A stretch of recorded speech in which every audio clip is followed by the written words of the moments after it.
Olá, turma abençoada. Hoje, conforme prometido, nós vamos ver a lição referente ao capítulo número 24 do nosso livro sobre liderança cristã. Nosso livro, Curso para a Formação de Líderes e Obreiros, um curso básico em teologia.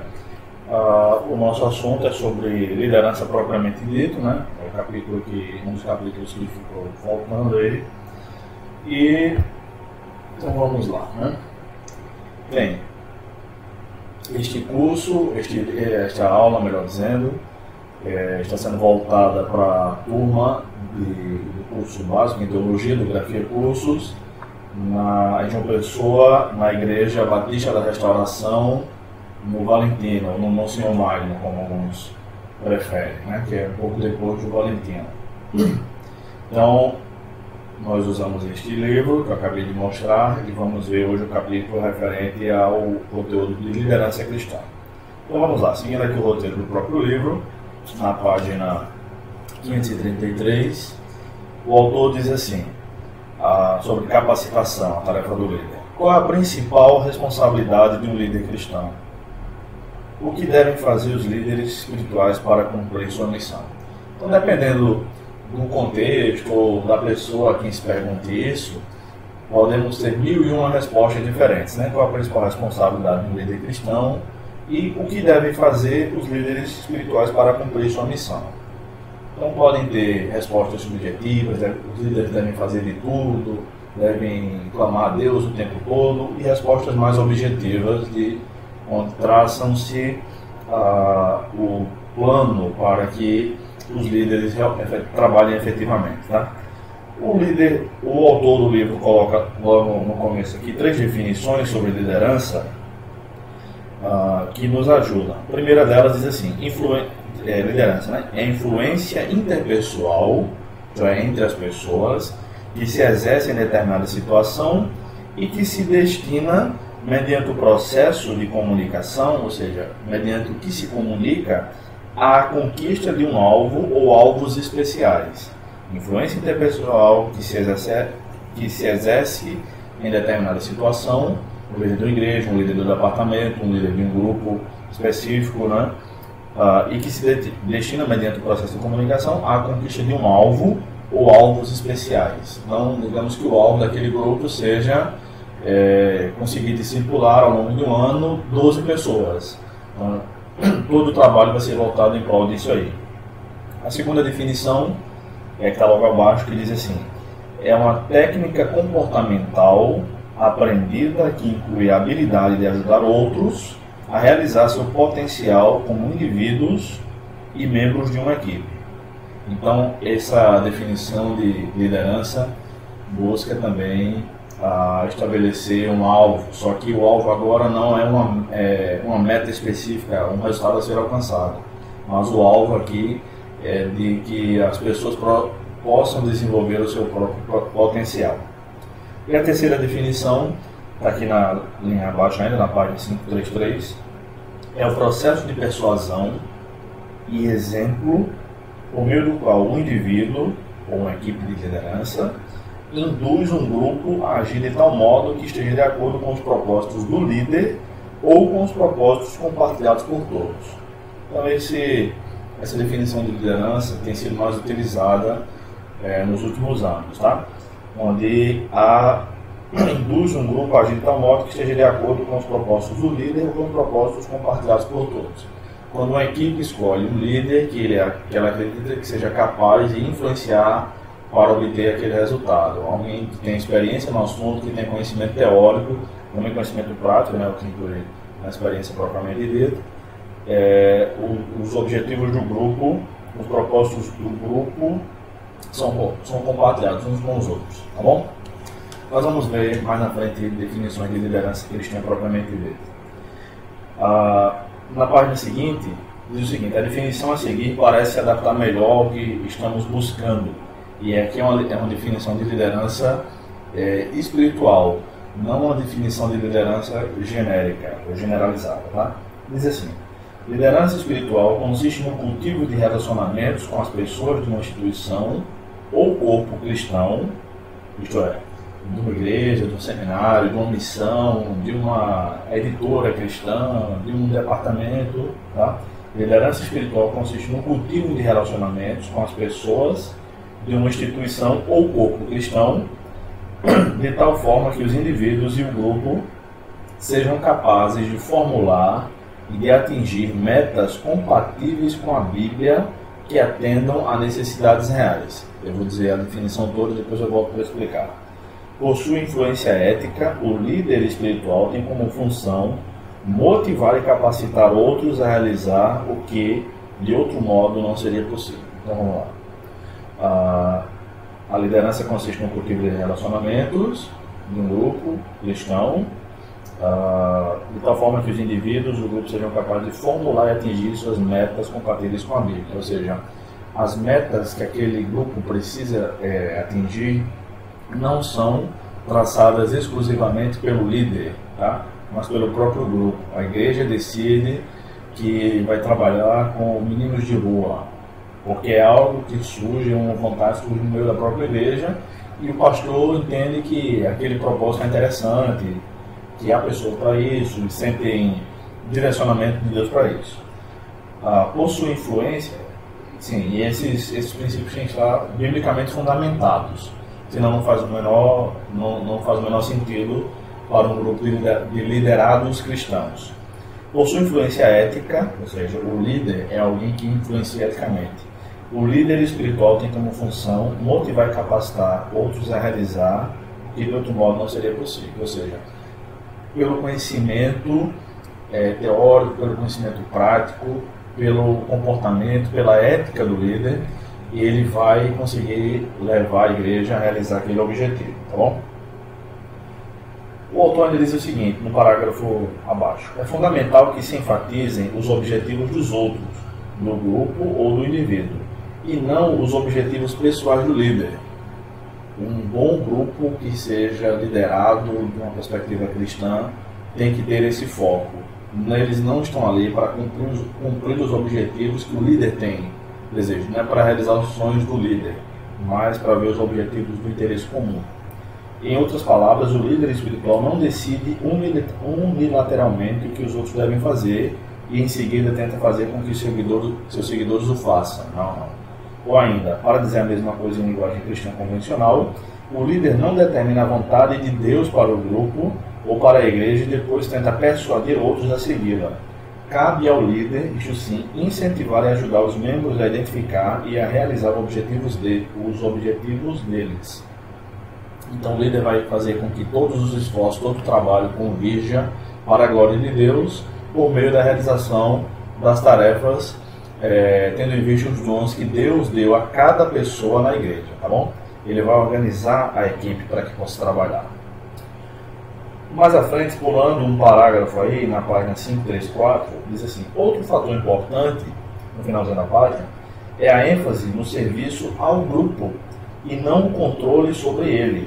O líder que coage ou manipula pessoas para atingir seu objetivo não é um líder genuíno. Nós estamos cansados de ver isso, né? Líderes que manipulam as pessoas, manipulam suas igrejas, e depois de um tempo as pessoas que estavam fazendo tudo que o líder queria, tudo que o pastor queria, se veem decepcionadas e saem praticamente com o mesmo discurso, né? Mas eu fiz tudo que ele queria, fiz tudo que pediram. Esse não é o objetivo, né? É importante que a gente esteja atento a isso, para que nem façamos tudo que os líderes querem.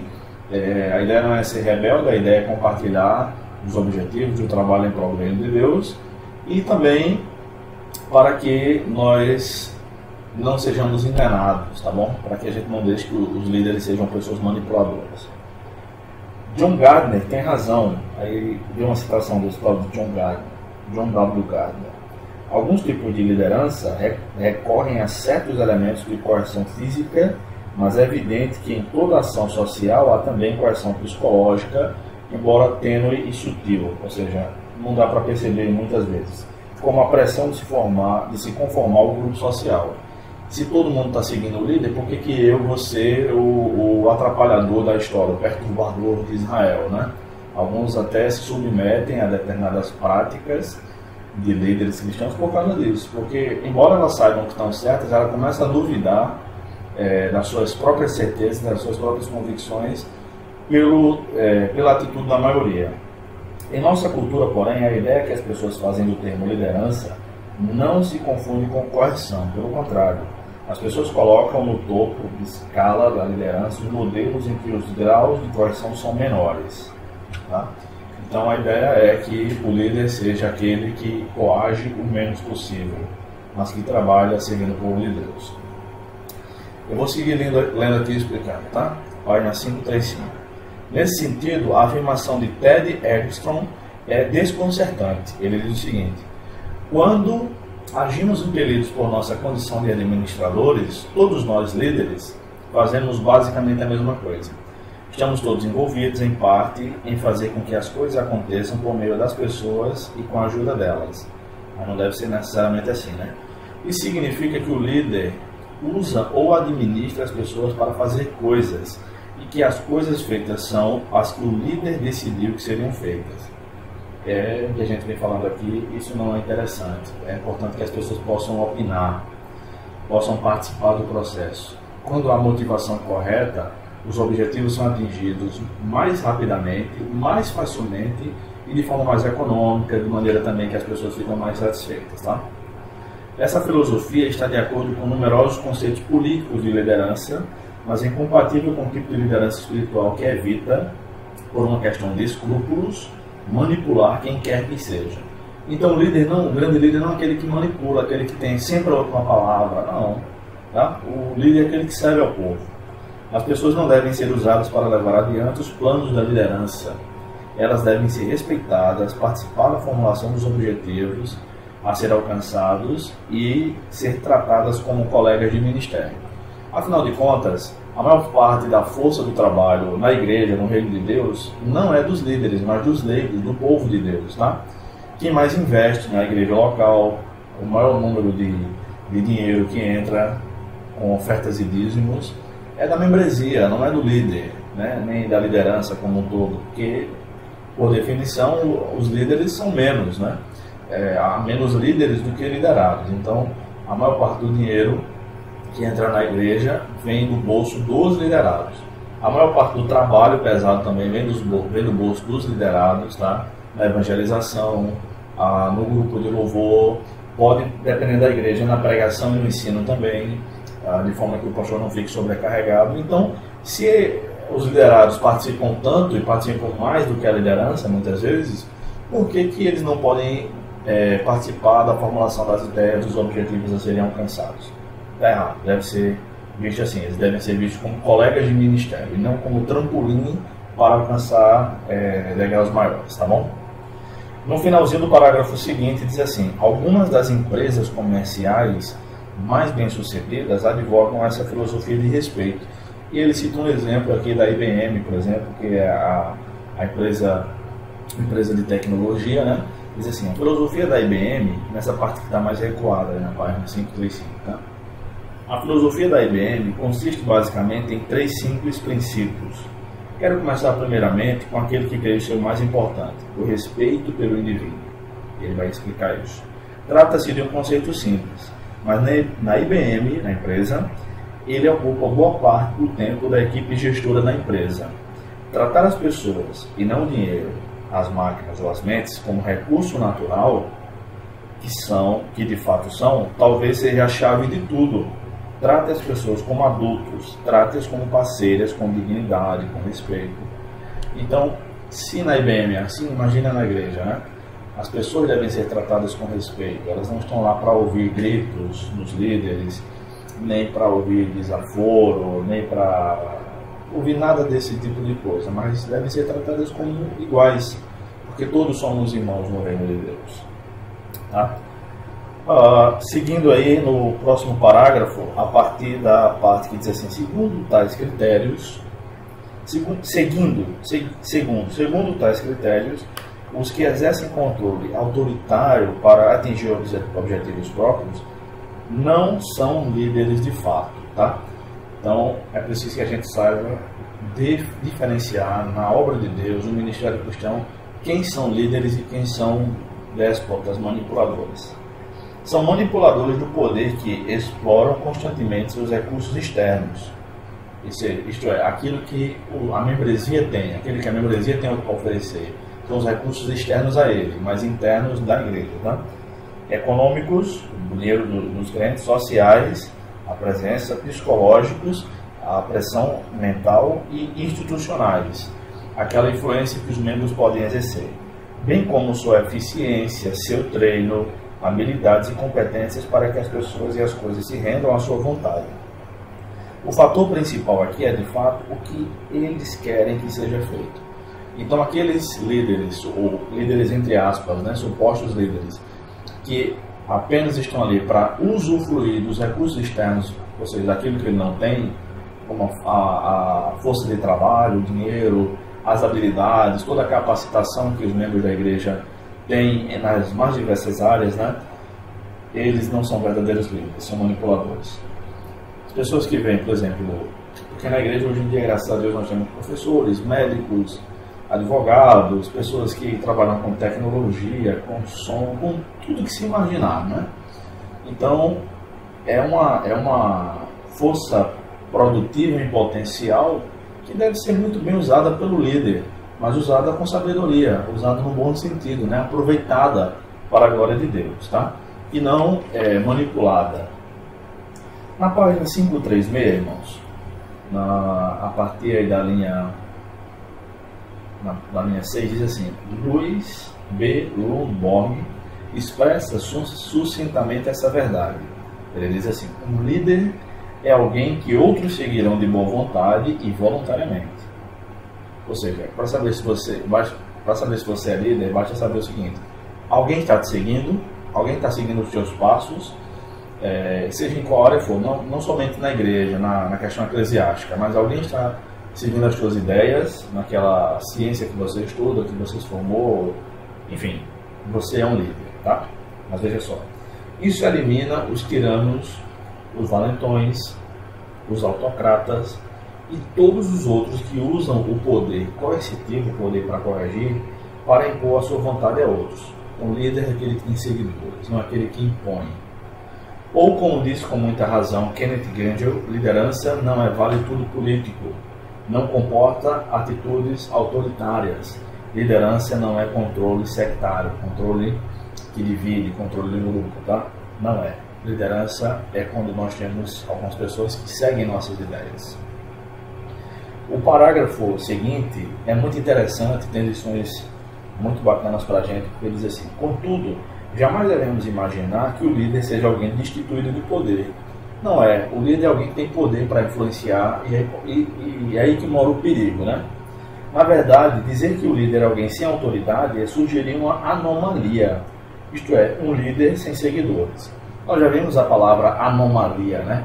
A de negação é o A que não, nomos de lei. Então, uma anomalia, né, genética, por exemplo, é alguma coisa que foge da lei, foge da regra e que é contraditória em si, tá bom?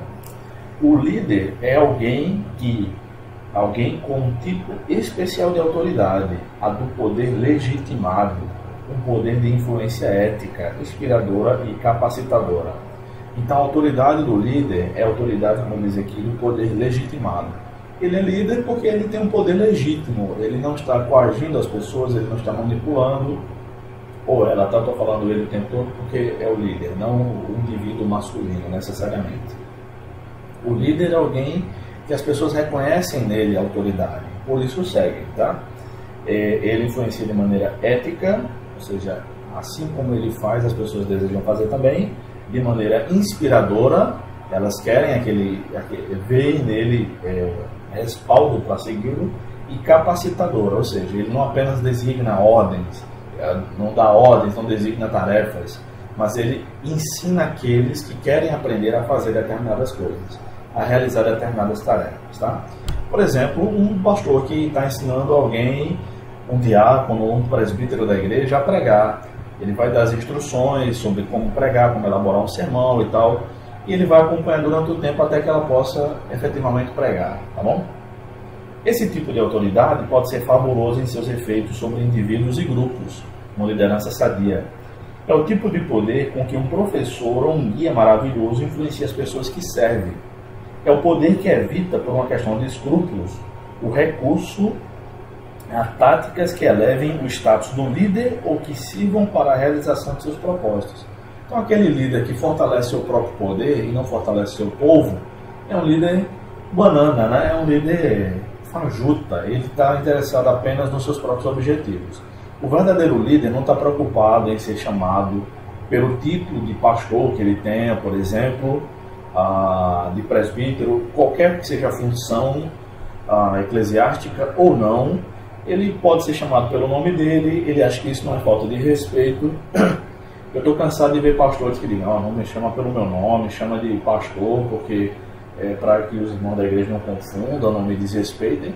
Se chamar a pessoa pelo nome dela é desrespeito, então por que a pessoa tem um nome, né? Então, o líder está preocupado, interessado em fortalecer os liderados, a equipe, e não o seu próprio poder, tá bom? Passando agora para a questão de liderança e gestão, o autor da lição vai fazer um contraponto entre o que é um líder e o que é um gestor, né?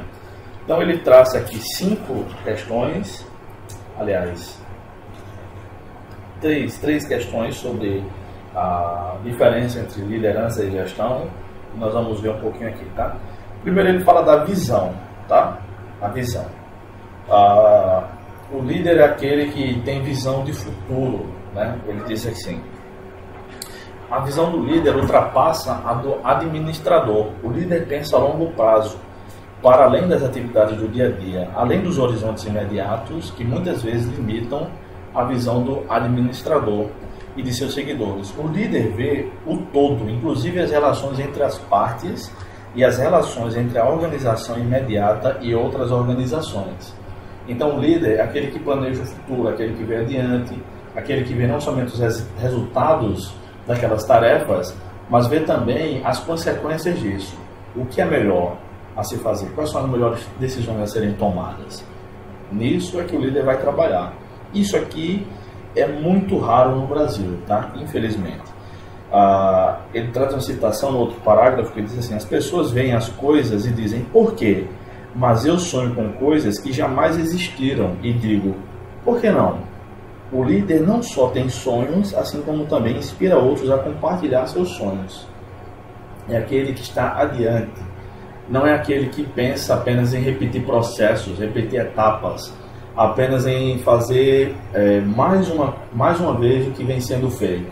Mas é aquele que pensa, não existe isso aqui. Ele vê uma dificuldade, vê uma necessidade, e ele vai trabalhar para que a realidade seja de suprir aquela necessidade, né? Um dia alguém pensou na necessidade de ter computadores pessoais, então foram trabalhar para realizar aquilo e suprir a necessidade que as pessoas, de forma geral, não haviam atentado até então, tá bom? Então isso aqui é muito raro no Brasil, porque quando se fala sobretudo no meio dos crentes, né? Porque as pessoas não entendem bem o que é humildade, acham que fazer planos... Se um crente disser assim, eu tenho a ideia de criar uma grande empresa e faturar 500 mil reais por mês. Os outros clientes vão dizer, né? Isso é muito...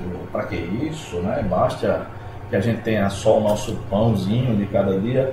Mas, na verdade, essa pessoa está fazendo um grande benefício a toda a humanidade, tá? Se ela pensa em fazer isso, ela vai lutar por isso, ela vai gerar emprego, ela vai criar produtos, ela vai sujeitar a terra e dominá-la, que a Bíblia ensinou a fazer. Mas no meio dos crentes, que é um meio profundamente invejoso, isso é mal visto. As pessoas têm inveja daquilo, daquela garra, daquela visão que o líder tem. Elas têm preguiça de ir atrás, elas cobiçam o resultado que ele terá no futuro, porque conhecendo aquela pessoa, todos os outros sabem que ela conseguirá o seu objetivo, então elas são invejosas, preguiçosas, cobiçam o resultado que ainda não chegou e ainda ficam botando pá de terra por cima do camarada, tá? Então isso aqui é muito difícil no Brasil, mas o líder é aquele que não teme a opinião alheia dessa perspectiva aí, tá? Claro que ele tem que ouvir, nós vamos ver isso daqui a pouco, mas ele não teme aqueles que estão apenas desdenhando da sua opinião. Por exemplo, Neemias fez isso, né? Neemias foi convidado por Sanbalat para descer para a obra lá da restauração dos muros de Jerusalém, para conversar com Sanbalat, para debater o que ele estava fazendo, se era certo, se era errado. A gente fica debatendo o tempo todo, só pensando em fazer, não consegue fazer nada, a verdade é essa. E também não constrói nada na vida, fica esperando, vendo a vida passar, daqui a pouco a velhice chega e acabou, tá bom? A segunda questão é a renovação, tá? O líder está sempre interessado em reavaliar processos e estruturas, preocupado em substituir modelos ultrapassados, criar novos objetivos, explorar novos recursos, motivar ou recrutar pessoal e fortalecer o grupo a cada um dos seus membros no grupo. Os administradores, os gestores, né, enfatizam a realização de objetivos já definidos e o uso eficiente de estruturas atuais, bem como os recursos prontamente disponíveis. Então o líder precisa contar com renovação. Não basta dizer, ou não funciona, melhor dizendo, na minha época, 30 anos atrás, a gente fazia assim. As coisas mudam, as pessoas mudam. Nós temos uma definição de gerações, né? A geração do pós-guerra são os baby boomers, era aquela geração que prezava por ter o mesmo emprego a vida toda. Depois disso veio a geração X, né?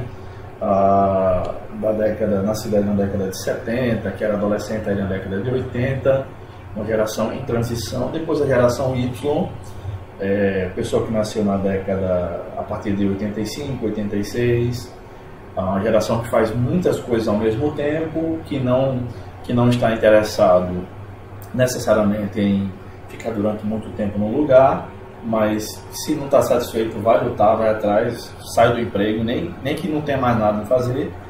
E a geração Z, que é a geração do pessoal que está na adolescência agora, né? Uma geração ainda que nós não sabemos mapear exatamente que diz respeito. E nós temos essas 4 gerações convivendo na sociedade, na igreja, e é difícil, né? Porque enquanto um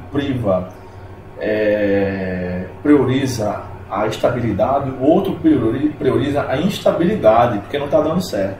Então o líder precisa ter muito jogo de cintura para saber trabalhar com essas 4 gerações aí, né? Pessoas de 15, de 25, de 35 e de 55 anos de idade para cima são pessoas que estão presentes na igreja. Os 4 grupos estão trabalhando na igreja. Então tem grupo, por exemplo, um grupo de louvor pode ter pessoas nessas 4 gerações aí. E aí tome problema, né? Isso o líder precisa saber resolver também, tá? Terceiro lugar, a diferença entre liderança e gestão, diz respeito à orientação. O referencial do líder são as pessoas. Ele sempre pensa nas pessoas que se reportam a ele e em suas necessidades. O administrador, via de regra, está mais preocupado com o produto e com o programa, ou seja, em alcançar as metas. Ele se preocupa em fazer o serviço, em fazer coisas que produzam resultados satisfatórios, em conformidade com os critérios estabelecidos. É aquele camarada que tem regras militares para isso. O líder se preocupa em fazer coisas do jeito certo para que as pessoas possam maximizar seu potencial. Então, é preciso que nós tenhamos também na igreja administradores, é claro, mas que saibam trabalhar com líderes e líderes que saibam trabalhar com administradores, com gestores, para atingir os melhores objetivos da melhor maneira possível. Tá bom? Bem, vamos então às estratégias de liderança, na página 538. E aqui sim, o autor fala de 5 questões sobre as estratégias de liderança. Ele mostra de forma geral, na liderança cristã ou secular, como a coisa deve acontecer, tá? Em primeiro lugar, líder é alguém que ouve. O líder não é aquele apenas que fala, né? Apenas que quer ser ouvido, mas é aquele que ouve. Ele ouve as dores das pessoas, os problemas, ele ouve elogios, ele ouve críticas, ele ouve desaforos muitas vezes, então tem que saber diferenciar, nem colocar o seu trabalho todo voltado para elogios, nem também se abater com todas as críticas, tá bom? Então é preciso saber diferenciar os elogios corretos das críticas corretas. É também necessário saber ouvir os problemas das pessoas, as dificuldades que elas têm para a realização das tarefas, as diferenças que há entre os liderados e os líderes, tá? Então o autor até menciona aqui algumas passagens bíblicas, e a mais interessante nesse momento é de Tiago, né? Tiago 1,19, que diz assim: meus amados irmãos, tende certeza disso, todo homem deve estar pronto a ouvir, ser tardio para falar. É a velha ilustração, mas muito bacana a ilustração de que todo ser humano tem duas orelhas para ouvir mais, para ouvir, e uma boca para falar menos do que deve ouvir, tá bom? O líder é alguém que ouve. Segundo lugar, o líder forma a equipe. O líder não é aquele que diz: eu vou fazer tudo sozinho, eu sou o líder, eu sou o cara, eu vou fazer, sem mim nada disso acontece, esse cara sou eu. Não é isso, tá? O exemplo que o autor menciona aqui, um dos grandes exemplos, né, é o de Moisés. E Jetro, o seu sogro, deu uma recomendação para Moisés. Moisés estava exausto, realizando todas as tarefas, julgando todas as causas. E aí Jetro disse: Moisés, não é assim que trabalha. Estabeleceu então líderes de 100, de 50, se não me engano de 1000 também, mas não tenho certeza. E para Moisés chegava apenas as causas que esses outros líderes não conseguiam resolver, as causas mais difíceis. Então delegar, formar equipe, delegar autoridade, delegar tarefas é importante também no processo de liderança, tá? A igreja também, né, o corpo, que é comparado a um corpo, é um bom exemplo, tá? Terceira questão, líderes inspiram. Líderes inspiram, tá? Tem uma passagem aqui recuada nessa parte, na página 540, que eu gostaria de ler. Diz assim: inspirar é tarefa de todo bom professor, e o líder é sempre uma espécie de professor.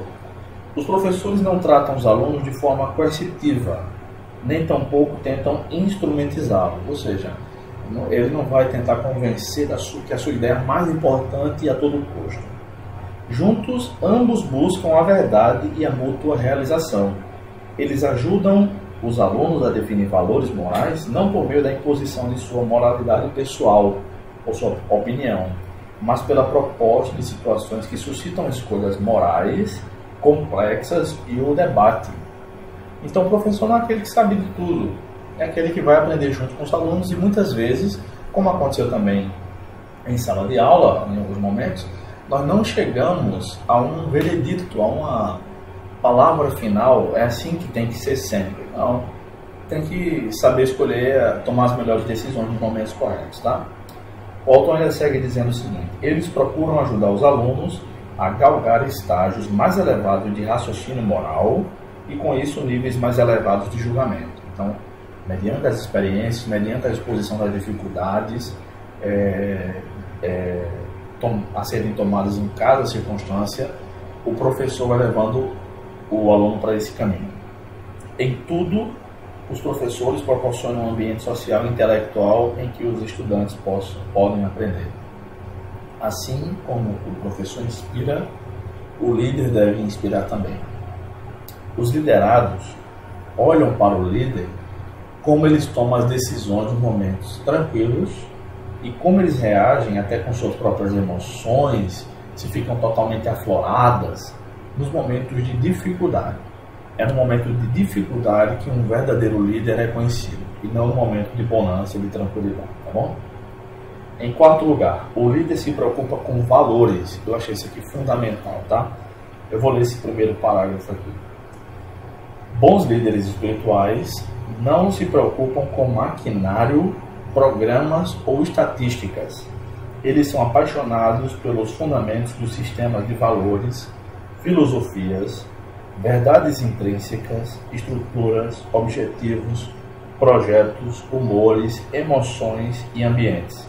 Tudo isso pode ser considerado parte essencial de uma filosofia do ministério, e todo líder nota 10 tem um entendimento excepcionalmente claro dessas coisas. Então, o líder se preocupa com valores significa que ele vai fazer não tudo que for necessário para alcançar seus objetivos, mas os valores cristãos. Aquela pessoa não está em condição de fazer nesse momento. Então não faz, sobretudo porque na igreja a maior parte dos trabalhadores são voluntários. Então, mesmo que sejam pagos, né? Mesmo que sejam pagos, não pode ser isso. O que é o correto? O líder é aquele que priva pelo que é certo e não pelo que dá certo. A ideia filosófica chamada de pragmatismo diz o seguinte: vamos fazer o que dá certo, mesmo em detrimento do que está certo, do que está correto. Moisés fez isso, né? Quando ele bateu na rocha a primeira vez, foi a ordem de Deus e saiu água. Mas na segunda vez, Deus disse para ele o seguinte: fale à rocha. Então ele bateu na rocha, ele desobedeceu a Deus, ele não estava certo. No entanto, aquilo ali deu certo para os seus liderados. Porque mesmo ele tendo desobedecido a Deus e batendo na rocha, ao invés de falar à rocha, saiu água, saiu água da rocha, aquela água saciou a sede do povo, então deu certo, mas não estava certo. Os cristãos precisam saber isso, que as pessoas podem até vir para a igreja, a gente pode até lotar uma igreja, uma congregação de pessoas em qualquer época do ano, mas precisamos saber se estamos fazendo isso atentando para o que está correto. Estamos convidando as pessoas para cultuarem a Deus, para ouvirem a palavra de Deus, ou estamos prometendo que vamos, por exemplo, distribuir R$50 para quem for para a igreja hoje? Entendeu? Então, o líder é aquele que está preocupado com valores. Em quinto lugar, o líder sabe equilibrar prioridades. Isso aqui é um pouco parecido com o número 4, tá? Diz o seguinte: são 3 as dimensões da liderança eficaz: pessoal, social e produtivo. Pessoal fala do indivíduo, social do grupo e produtivo fala do trabalho.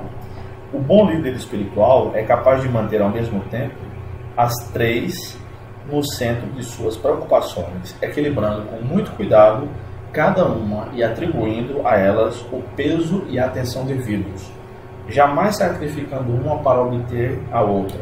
Não é aquela que faz tudo mesmo em detrimento dos resultados. Vamos fazer, mesmo que a pessoa, todo mundo fique triste, todo mundo fique exausto, algumas pessoas adoeçam ou morram, mas nós vamos plantar uma igreja naquela favela esse ano. Não é assim que deve ser feito, né? Vamos priorizar, cuidar do indivíduo.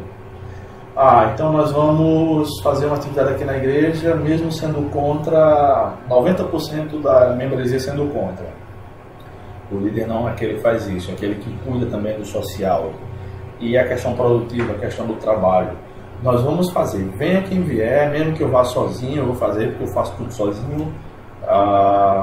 O dia do evangelismo é amanhã e não depois de amanhã.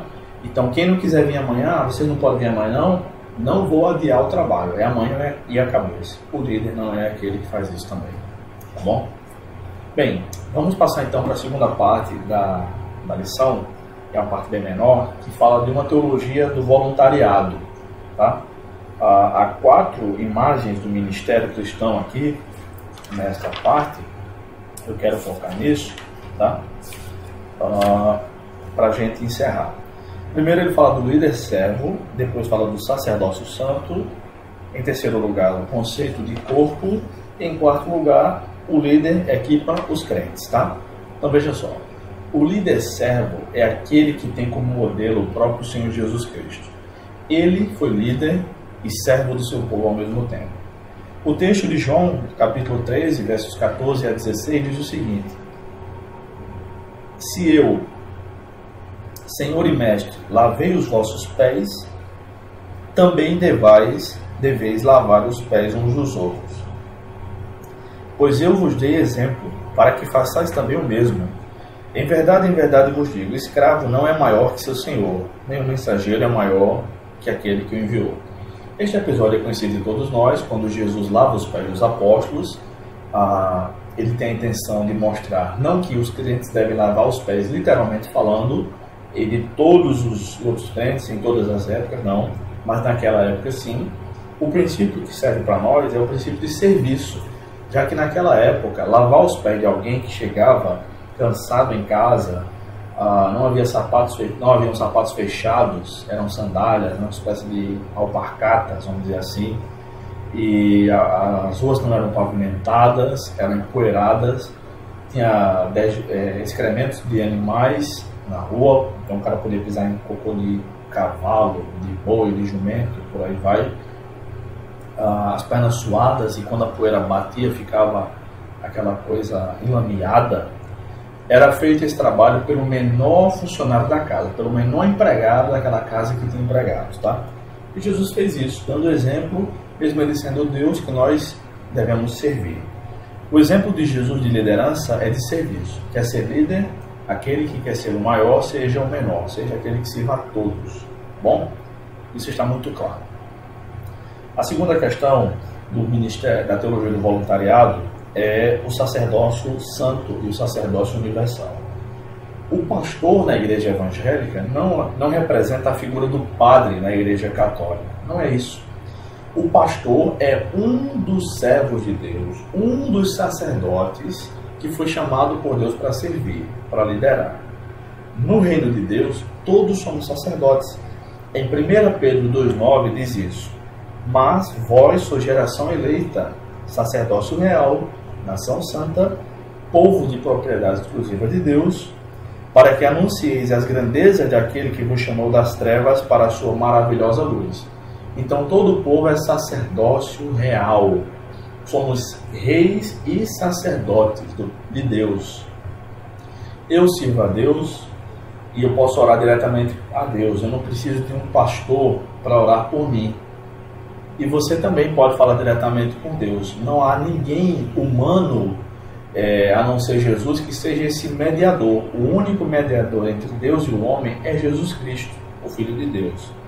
Então, nós que somos sacerdotes, devemos exercer o nosso sacerdócio para Deus.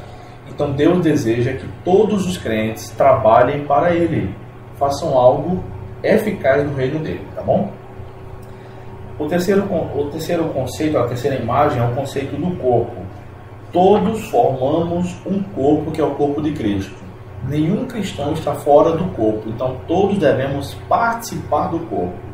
O autor traz a ideia aqui logo no começo da explicação, na página 544, de um corpo de um atleta de Olimpíada. O corpo dele não é perfeito, mas consegue efetuar bem a tarefa de correr e ganhar as competições.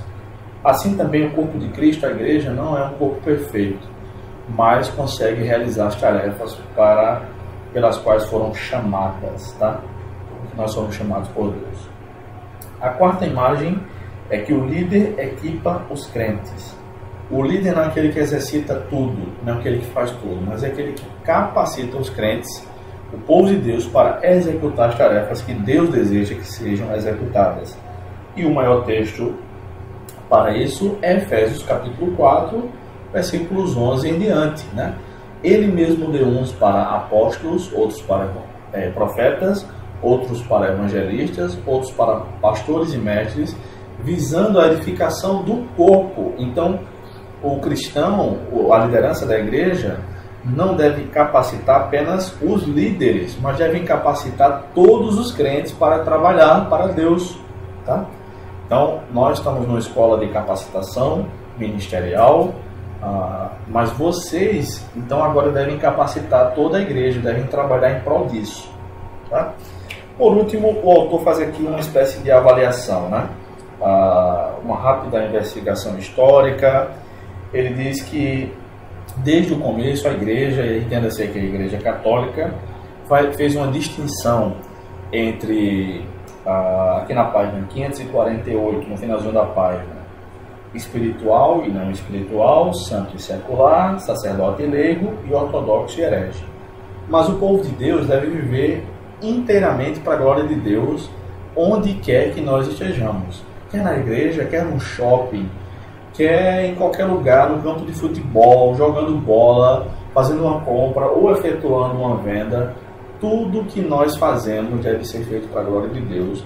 E tudo que nós fazemos é santo porque Deus nos santificou, tá? Não precisamos de um papa ou de qualquer outra pessoa para nos declarar santos.